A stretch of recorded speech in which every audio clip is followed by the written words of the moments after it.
Tired of wasting precious time on your data room?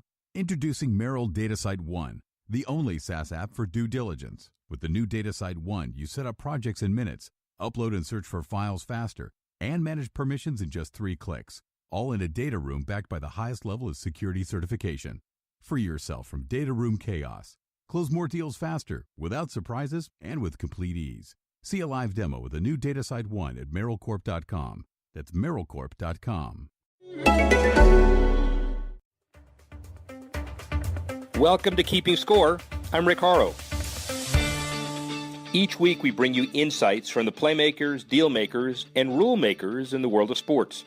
I'll give you my take on some of the items of the week using my 30 years of experience doing deals for teams, leagues, and players in the $750 billion business of sports. Plus, we'll talk with a central figure in the sports world. The views expressed in this podcast are my own and do not represent the views of Reuters. Let's get started. One of the biggest weeks in sports with a contradiction. The Monday and the Wednesday before the All-Star games are the only days on the sports calendar where the Big Four teams theoretically have no games. But, oh, by the way, it's caught up with a whole lot of other stuff. Believe me, the NFL camp's opening pretty soon. Wimbledon in the middle of it. NASCAR going to the next step. NBA and NHL with free agency. We'll cover all of that with our worldwide digital sports editor guru, Dan Colarusso. How's that for an intro?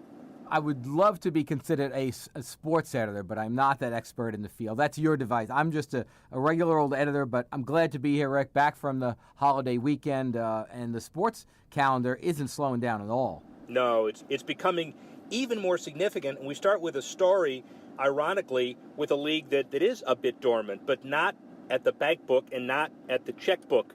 Stephen Curry, 5-year, $201 million extension.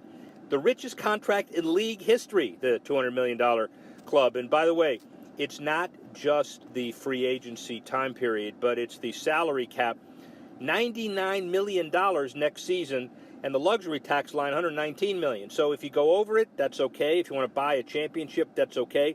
And the minimum, by the way, is $89 million, representing 90% of the cap. So they got you both ways. You got to spend a lot of money, but you got to spend at least X. So good for the NBA, good for the players. I think so. I mean, it was really funny in the run-up to the championship, all the stories that were out about how Steph Curry was underpaid. I'm sure he knew this was coming, and I'm sure that being the inaugural member of the $200 million club, it has kind of eased the pain of being underpaid for him a little bit. Rick, let's talk the $200 million club. Who else is going to be in this group by the end of next season, 2 seasons from now? How do you see the $200 million club shaping up? Well, it's hard to define because, first of all, every team's articles these weeks are talking about how much money they have under the salary cap because of that $99 million number. Ironically, though, every team has it, so they don't have any more leverage over anybody else. There will be a lot of max contracts, super max contracts, a super max for the first time. It's a kind of an interesting legal distinction, but it is over $200 million. So you're going to see 8-10 guys getting there, even in markets where you don't expect them to go. And the middle-level guys now have the ability to say maybe anywhere from 15 to 20 teams have the dollar ability, regardless of your small, middle, or large market, to put you in that $200 million club. So I'm not going to say there's the next 1 or 2. I'm going to say there's a whole bunch. Okay, so tell me. So there'll be LeBron, Kevin Durant, and his next contract. There'll be a couple of others we expect. Pick me a surprise. Throw out a wild card for me. Who's going to be the supermax that will make me stop and say, huh?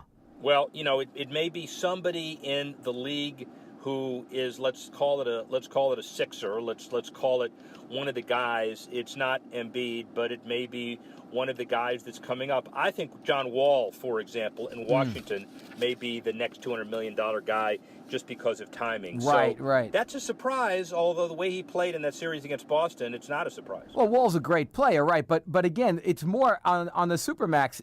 It's more timing. It's more right place, right time in a lot of ways. So it's fascinating. I think the way the NBA economics is shaping up with this Supermax contracts, with the kind of disbursement in the league of talent and how much is shifted around this free agent season, especially early on in it. It's really interesting. I had breakfast with Peter Fagan, the president of the Bucks, last week, and we talked a lot about demographic shifts in America and how second mid-market teams actually have the audience and the capability of getting new arenas and building up the supporting economic structures to put a competitive team on the court consistently. Whereas 15 years ago, 10 years ago, you had no chance if you were a mid-market team. You had to watch New York, L.A., Chicago just run away with all the money, and you had to be competitive and be entrepreneurial and lucky to be in there, right? Yeah, and I think it also helps that New York, Chicago, L.A., which have the most money to do what they want with as far as net worth is concerned, have made some, let's say, abysmal management choices over the past 10 years. And they may now have gotten rid of, I know you're a Knicks guy, and maybe the getting rid of Phil Jackson may be onward and upward for that team. That's another issue for another day. Yeah. But it has leveled the playing field a little bit, even if it's incompetence that's leveled it.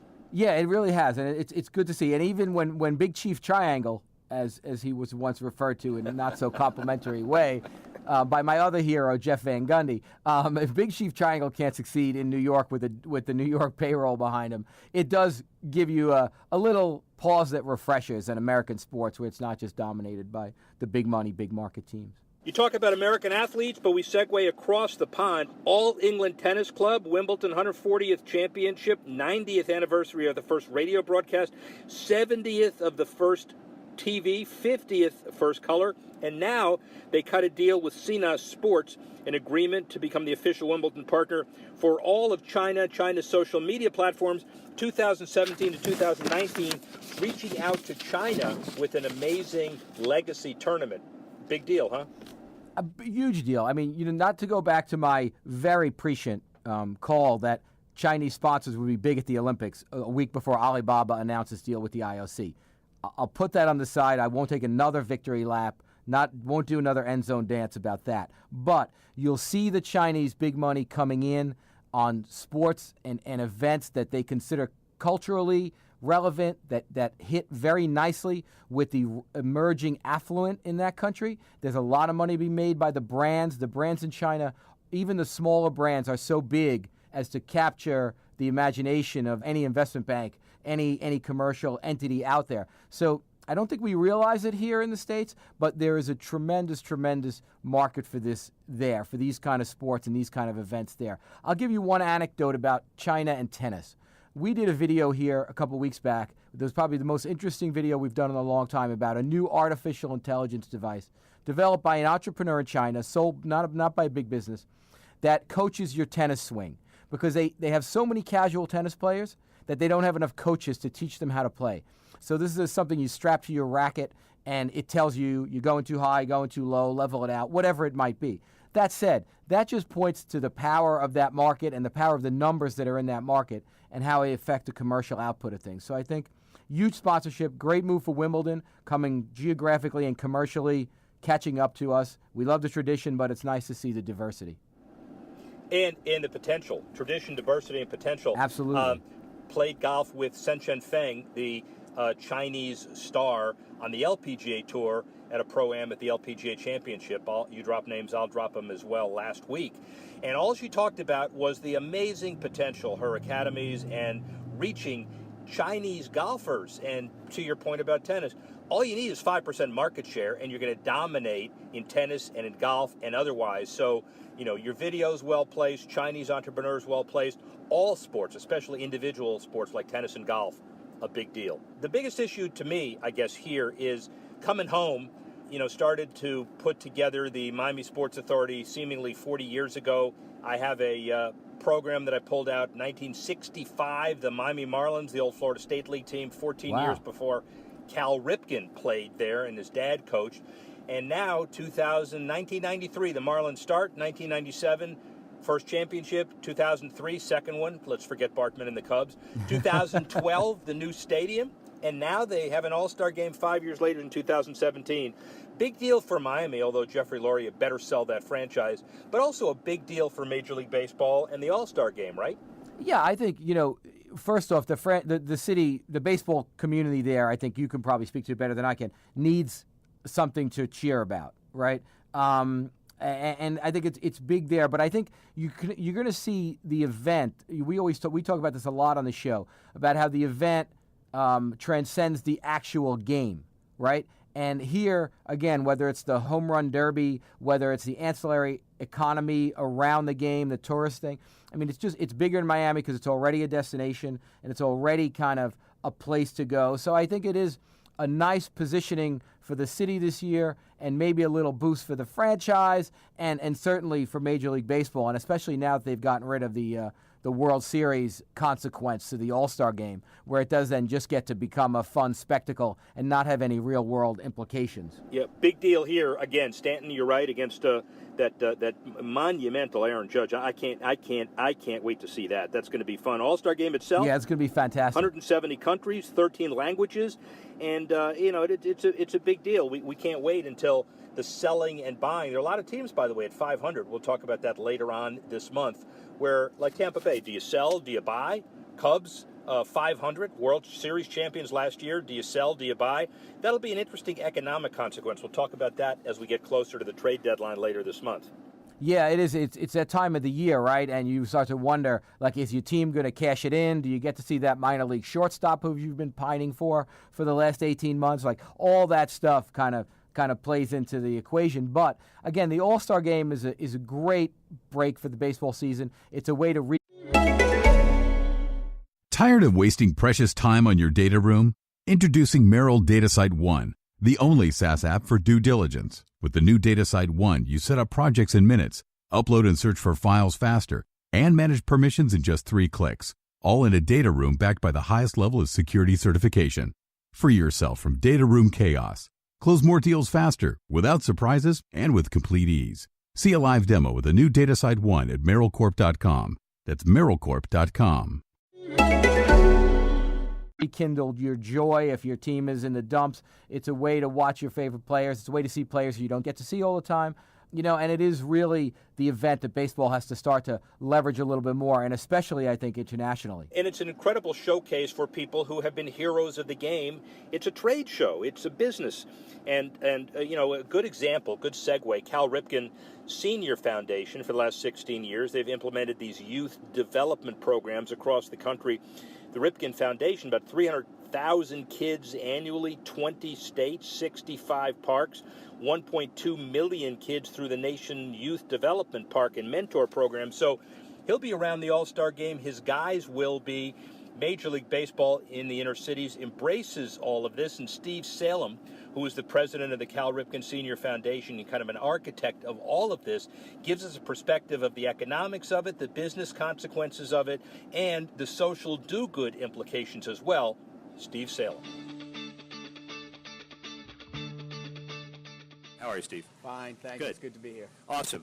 Let's talk a little bit about the Ripken Foundation, just an elevator speech, and it's a long elevator ride, so give us an idea of what the foundation does. So what we are doing is literally in all 50 states trying to provide opportunities. We use baseball as a hook, but it really is just a hook. Provide opportunities to kids who have been left behind, at-risk kids, distressed communities, using baseball to provide them with a platform to move forward in life in a positive way. There are a lot of people whose foundation mandate is similar to that. The difference is Cal has scaled it to the point of unbelievable national success. How special is Cal Ripken to work with? He's incredible. Nobody cares more about these kids than Cal and his brother Bill. They are 100% committed to, beyond their baseball careers, making a difference in the lives of these kids, and that's what they want as their legacy. They don't want to be remembered for what they did on the field. They want to be remembered for what they did off the field. Give us an example of your kind of core business facility. Perfect world, mixture of fields, education. We understand that there is a STEM training involvement as well, female empowerment. You do it all. Yeah, we're doing a lot of things. We really are broken down into 2 primary areas. First, we build what we call youth development parks, which are synthetic turf, $1 million plus parks in the toughest neighborhoods in America, so that the kids who reside there have the same opportunities to play, and play anything that our kids have. These kids You go into a tough inner city neighborhood. First of all, if you end up there, you're probably lost. You're not going there intentionally. But when you do go there, you don't see the kids. It's not that they don't live there. It's not safe for these kids to be outside. You'll see the drug dealers, you'll see the gang members, you'll see some things going on that nobody wants to see, but you don't see kids playing. And that's what we're trying to provide first, a place for these kids to play whatever it is they want to play. Now, these parks happen to be state-of-the-art, spectacular places, so that no matter where these kids go in life, they'll never see a nicer park. And if they want to play competitive sports, now they have the opportunity. If they just want to go for a walk and play kickball with their friends, now they have that opportunity. And then the second thing we do is we have a group of programs like the ones you mentioned, STEM. We're putting STEM centers in inner city schools. We have a program called GREAT, which is to empower young women. We've got a program called Badges for Baseball, and think about this, knowing what's going on across America these days.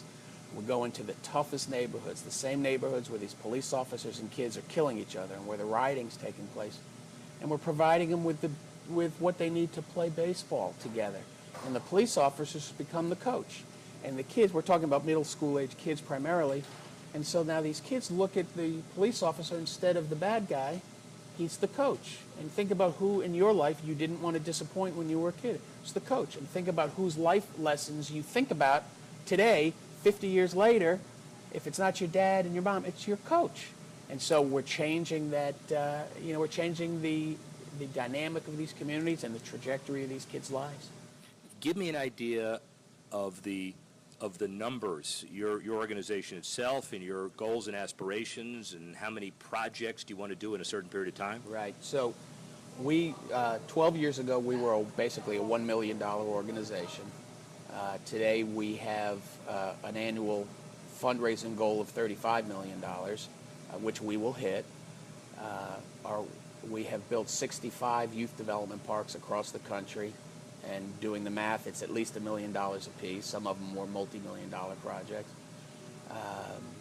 We invest about half of the resources to bring those projects to bear, and the local community brings the other half. Our goal by 2020 is to have 150 of these parks. 12 years ago, we were serving or impacting about 25,000 kids, primarily through local baseball clinics. Today, this year, we'll impact over 1.2 million kids. Our goal is to get to 2 million kids per year by 2020. So it's been a fun ride. It's a little bit overwhelming, but Cal's name carries a lot of clout when you go into these communities, but it's his passion and his commitment. You know, he puts his money where his mouth is, and it's contagious. Steve Salem, your background, Boys and Girls Clubs, but you've come out of the nonprofit business as well, right? Absolutely. I actually did a short stint with the New York Yankees out of law school. Well, they're not a nonprofit business. They're definitely not a nonprofit. And then went to Boys and Girls Clubs of America for 15 years, ended as the Vice President of Government Relations there, running the Government Relations Office. And then went over at the request of Cal and Bill to the Ripken Foundation. It's an interesting experience. Can you give us some sense of the similarities and differences, probably more similarities, between running a mid-level corporation versus the nonprofit that you're running today? Well, to me, my philosophy is there's no difference. You need a product that people want to invest in. You need to keep your word, do what you say you're going to do. You need to generate interest and excitement. The challenge that we have in the nonprofit world that maybe you don't have in the for-profit world is we don't really have a product to sell. We're selling the heartstrings. But in every other way, we have built and continue to build our business the same way we would build a for-profit company, and it's working. You're in a city, obviously, you succeed at an alarming successful rate, but what are some of the one biggest challenge you have when you're in a community to be able to pull a deal off? I think the biggest challenge is finding, you're going into some really, really tough neighborhoods. I mean, the worst of the worst in many cases. And it's very hard to find a sustainable existing program, because that's what we need to partner with. And in some cases, they're just not there. And it's very hard. But once we go in and we say we're coming, we do not turn back. So that's probably our biggest challenge. Have you seen the economy directly affect you positively or negatively as you go forward? Is it sunny skies ahead, or do we have issues where you're concerned? You know, when the economy crashed in 2009, I think, it hit all of us, you know, and if you were able to stay flat, you were very successful. And we actually grew a little bit through that period of time. And so we've been very fortunate for a number of reasons, including having the founder that we have. But it's always a challenge in this business. You know, no matter how successful you are completely dependent on the generosity of others. And so it's not just whether your fortunes change, what about their fortunes? And so it's all, no matter what, that's where you lose your sleep. And you're taking this concept beyond baseball? Well, baseball's our hook, of course. It's our shtick because of the name. Right. But we don't care if these kids know how to play baseball. Huge problems in inner city communities today is obesity, juvenile diabetes, and the lack of nutrition. You know, when these kids this is what we're dealing with. When one of these kids is hungry, they take $1, they go buy a Coca-Cola, and they chug it because it gives you that fake fill sensation. So that's their meal. So many of these kids tell us that the only reason they go to school during the day is because they're hungry, and they know they can get a meal at lunchtime. How do you and Cal feel when you're about to watch the first game played in a new facility that you've just caused to be open? It is the most overwhelmingly wonderful feeling you can imagine to see these kids come on to, it's their field. We build these $1 million fields and we give it to the community. It's theirs, not ours. They own it. And what we often do is we'll put a ribbon out, and instead of the mayor, and the people with all the money cutting the ribbon, we'll have the kids run through the ribbon. It's overwhelming. Cal Ripken's vision, Steve Salem, is in very good hands. Thank you very much. Thank you very much. Appreciate it. Thanks for listening to this edition of Keeping Score. I'm Rick Horrow. The producer of the show, Alex Cohen. Associate producer, Bethel Habte. Assistance provided by Tanner Simpkins and Carla Swadek. And the executive editor of Reuters Digital, Dan Colarusso. Tired of wasting precious time on your data room? Introducing Merrill DataSite One, the only SaaS app for due diligence. With the new DataSite One, you set up projects in minutes, upload and search for files faster, and manage permissions in just 3 clicks, all in a data room backed by the highest level of security certification. Free yourself from data room chaos. Close more deals faster, without surprises, and with complete ease. See a live demo with the new DataSite One at merrillcorp.com. That's merrillcorp.com.